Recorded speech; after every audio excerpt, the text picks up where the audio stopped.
Shave it up!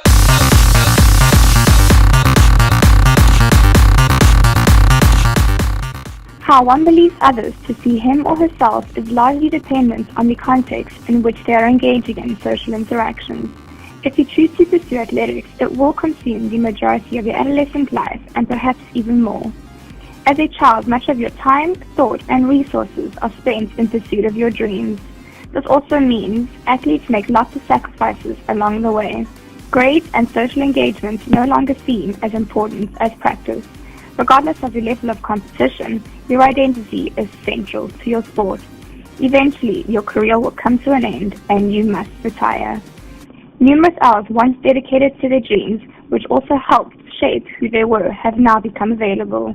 If these athletes do not redefine their self-concept, then how will they be filled? The transition out of sport constitutes a disruption to self-defining activities and marks an identity change. Many athletes experience depression, anxiety, and identity crisis once they have retired from their sport. My self-identity kind of changed because I'd always identified myself as a gymnast.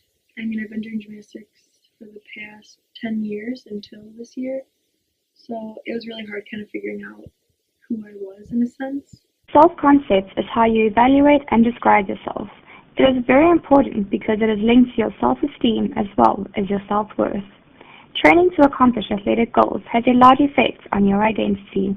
The degree to which you describe yourself as an athlete is known as athletic identity.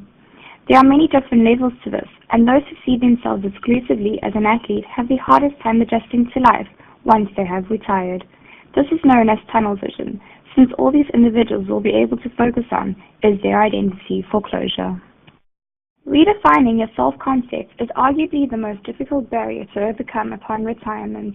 Athletes experience pressure to excel at what they are doing by parents, siblings, coaches, and friends. In this day and age, lots of money and resources are used to work towards athletic goals, such as making a national team, getting a full ride to a top university, or the ultimate goal, becoming an Olympic champion. Retirement constitutes the end of this identity, which may leave athletes at risk. Retired athletes are particularly vulnerable to experiencing depression and other psychopathology. At first, I felt a little lost because I had been swimming for 16 years, so I had all this extra time. When athletes retire from a sport that they have been doing for multiple years, depression is one challenge they may encounter. These athletes have devoted much of their energy, time, and life to their sport, so when they stop competing, they may inherit a sense of loss. They have been an athlete their whole life, and now they have to give it up for one reason or another. It is extremely difficult to get out of depression. Some symptoms include decreased energy, feelings of worthlessness, insomnia, irritability, and even thoughts of suicide. It is important to seek help as soon as possible if the retired athlete experiences any of these symptoms. Well, one negative impact was probably the fact that now I have a lot of time on my hands and I'm not on as much of a schedule, so I'm kind of struggling to figure out how to fill my time with some active activities. To avoid depression, an athlete must also find other ways to fill their time. If the void is filled with exercise, retired athletes decrease their chances of becoming depressed. Physical exercise can be an effective treatment against depression. A mood-enhancing effect of exercise was identified in the interventions regardless of the mechanism of action. There is a need for more highly controlled clinical intervention studies treating depression with physical exercise, focusing on increasing the knowledge about mechanisms of action, type of exercise, intensity, and frequency of exercise. The transition from being an athlete to retirement can have a large impact on the success of a person's post-athletic career. One study applied the trans-theoretical model to provide an adequate way of charting an athlete's experience while making the decision to quit the sport. The stages range from pre-contemplation, or not seriously thinking of retirement, to action, which was the actual decision. Throughout all these stages, athletes weighed the pros and cons of retirement and assessed their confidence in being able to handle life after sport.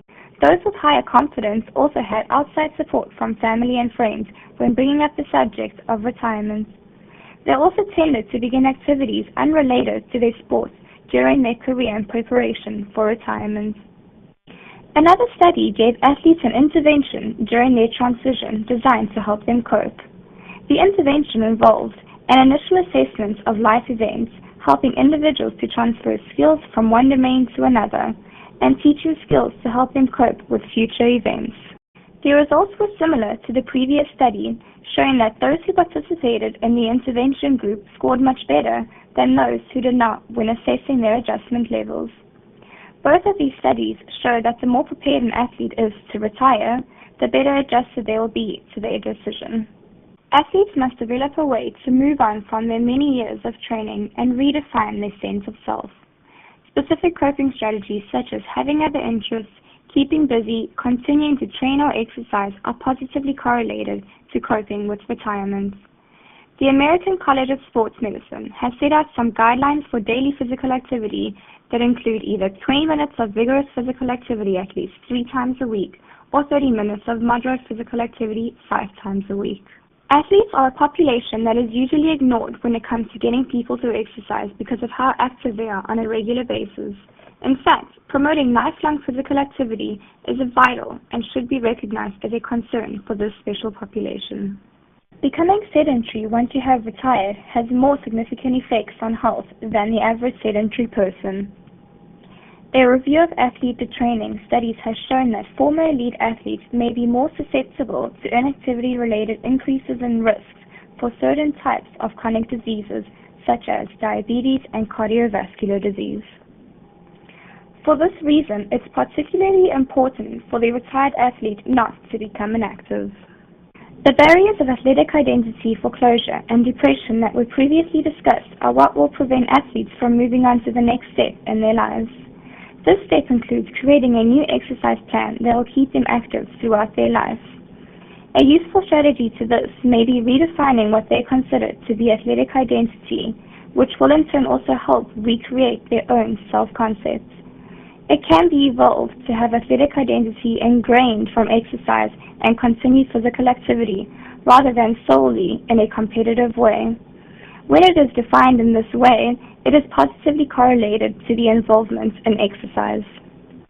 Athletes should prepare themselves by starting to think about who they will be and what they will do when they retire from their respective sports. Identifying possible barriers is important in order to experience a smooth conversation out of sports. Continuing to exercise is an important aspect that should be included in their transition to help keep the risk of health problems decreased, reduce the risk of depression, and to help develop a new identity.